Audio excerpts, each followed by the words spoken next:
behind. In studio to help us unpack this, what Kenya is doing and how far we are, we do have Abdikadir Adan Abdullah, who is the director at the Consortium of Cooperating Partners, and also Ernest Chiteti is the Corporate Services Manager at the Kenya Climate Innovation Center. Thank you so much, gentlemen, for staying with us.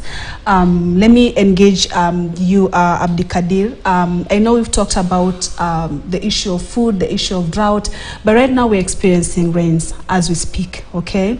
At least you've even confirmed at the north it's raining. That's right. Currently, yeah.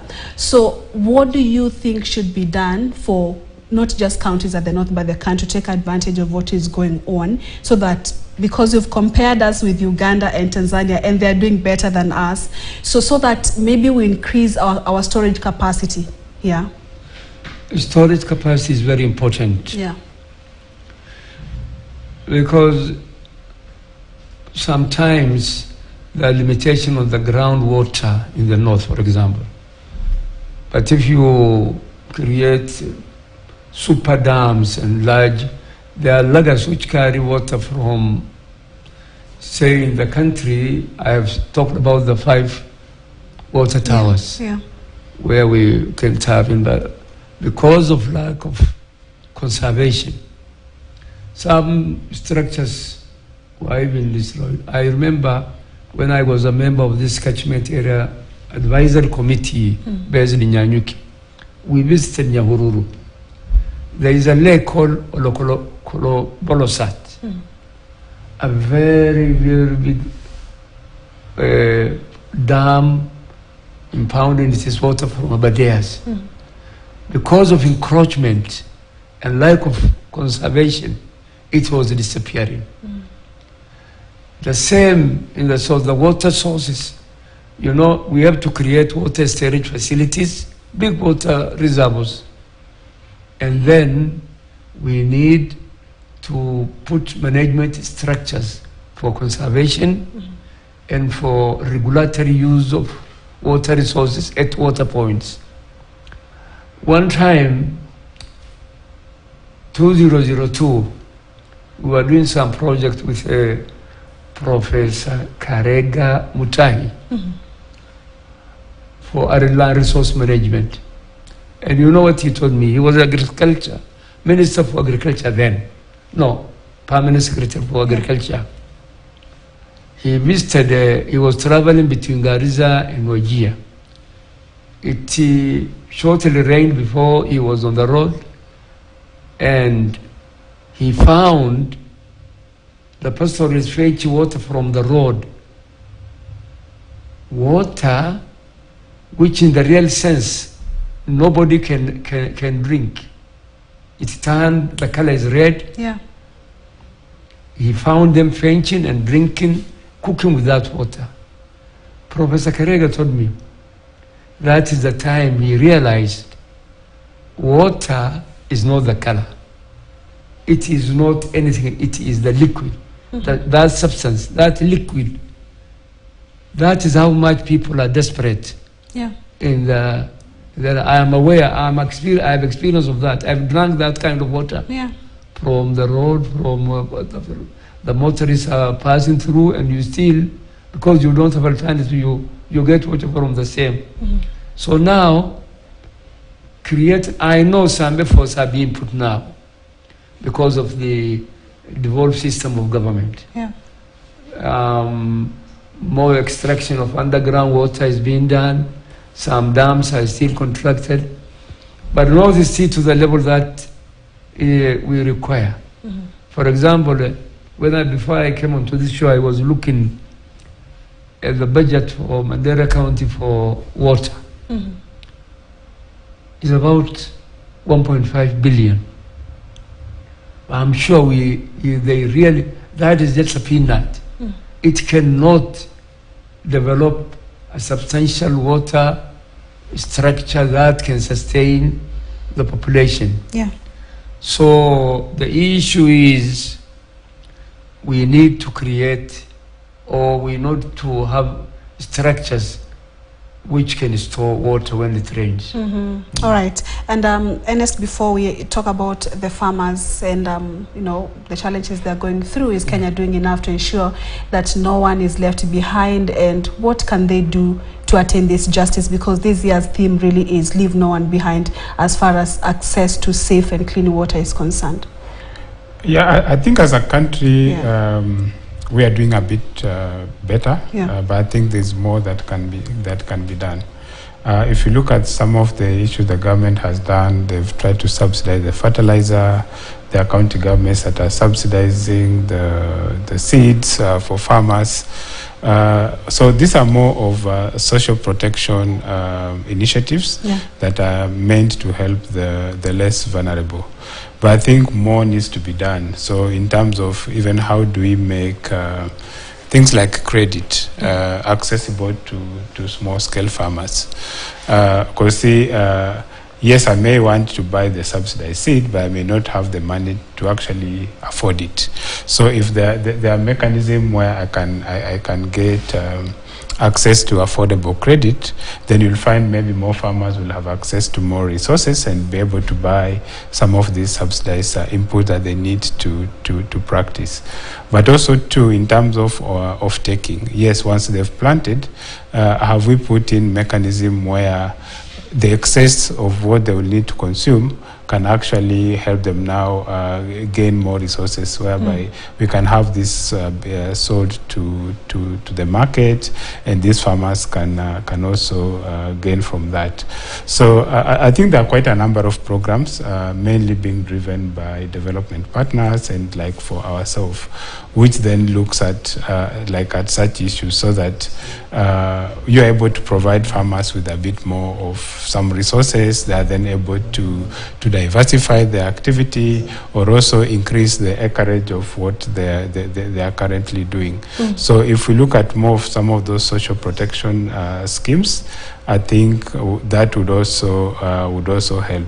Then also look at in terms of even our laws. For example, if I'm staying near Tana River, and I know it passes maybe, for example, in Garissa, how much can people in Garissa be allowed to abstract so that they're able then to do, for example, irrigation agriculture? Because what actually is lacking in those areas is just water. So if we're able to provide water and have a favorable policy environment where they could actually abstract what they may need, I think that could also help in terms of increasing their productivity. Right. And the impact of climate change on farming, for example, when we have short rains, that's the question of water.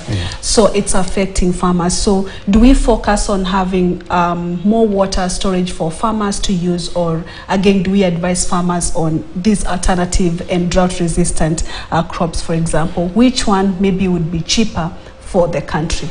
I think we need to look at it holistically, because you cannot address one and leave the other. Right. Yeah, because you see, climate change as is actually being driven by the activities we do as human beings.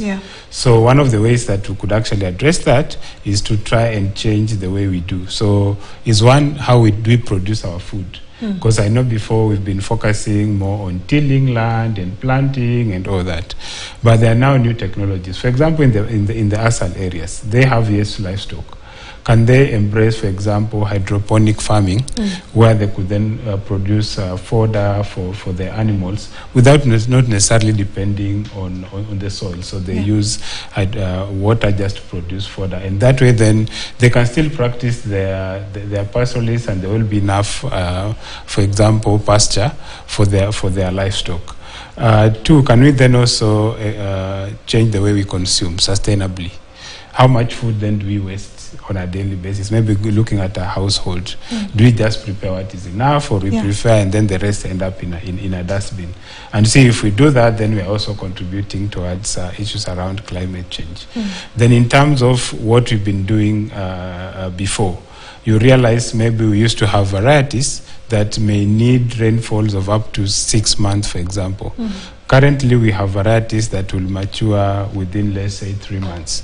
Can farmers then try and adopt also those varieties that are either drought tolerant or drought resistant, that then will also enhance issues around food security?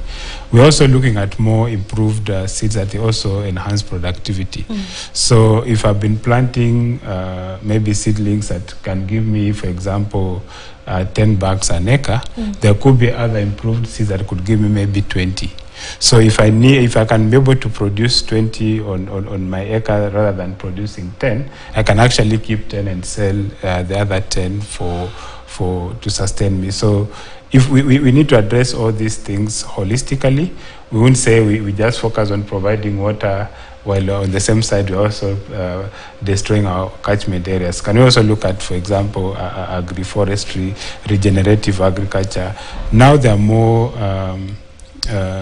options that are available to us. I think the issue will be, how do we create awareness of those options? How do we capacity build the capacity of farmers to start embracing, and also providing enough resource that will enable them acquire some of these solutions. Right. Abdikadir, off air, we were talking about how Israel, a desert country, through farming, has been able to ensure that the country is food secure. To attain that, or if not 100% that, but at least to ensure that we are at some point food secure, what level of investment is required at the county level, at the national level, individual level as well? Is it about the level of, or is it about the commitment and seriousness of our people? You are talking about people going to places to benchmark and do things, and you don't see much of a difference. What we really need in Kenya is that attitude of patriotism. People who are really committed. For example, at the county level, I know I don't want to put a lot of blame on the counties at the moment. They're just going into their 15th year. They're still developing. But the issue is, are we toward this service delivery? Is our county service delivery oriented? Or they are, at variance with other issues? Right. So we really need people who are selfless, who are committed, who have concerns for the life of the people, who can make a change and transform this country. It's not about any amount of money. It's not about any... I know, for example, there are countries in the world. Take Indonesia. Indonesia, what they normally do, if they have a development project, that department of the officer in charge who is going to implement is given the money for that project. And he's given another money telling him, this one is for you. But this one is for, don't touch this one. Just do this one. Do we establish something like radically like that? We give our people, this is money for developing this project. It is that amount of money, don't touch it. This one is yours for your upkeep, for your what of you. Can we do that? That would be too radical, isn't it? It would. All right, and as we wind up, I know KCIC is supporting farmers. Maybe you can tell us in any way, but is that really enough? Maybe what does the country need to do to ensure that farmers are fully equipped into, probably like you said, growing these drought-resistant crops, being aware of what these crops even are and why it's important to shift? I think what we are doing is it's not enough as an organization. I think more need to be done because agriculture actually happens at the local level. So the more we focus at that local level, then the better we'll be addressing the problem. So I think what we can do is for any organizations that are currently engaged in supporting agriculture, they should work in harmony. Because if you're just looking at agriculture in itself, you'll find, if you look at national level, you'll find there's a Ministry for Agriculture trying to promote agriculture, then that is devolved into the county, and they have the agriculture department, they are doing their own things. But see, agriculture cannot survive on its own. Because if you're talking about water today, you'll find water is not domiciled in agriculture. So there's a department that then controls issues around water. If we're talking about infrastructure, you may find part of it actually moves to public works. So you'll need a holistic approach whereby all these key players are actually in sync, and they're trying to push the common agenda that as a country we need to enhance our food security, and ask ourselves then, how do we enhance food security? So for areas that can actually produce enough, those farmers should be supported, provided with adequate inputs to be able to grow. And for the most vulnerable, see how do we support those vulnerable ones, also to lift them from the lower level to a level where they can survive. So providing advisory, maybe introducing entrepreneurial approach to some of this initiative could also help, like what we are doing within our Agri program. All right, thank you so much, and we have to wrap it up. Thank you so much, Ernest Chiteti, Communications.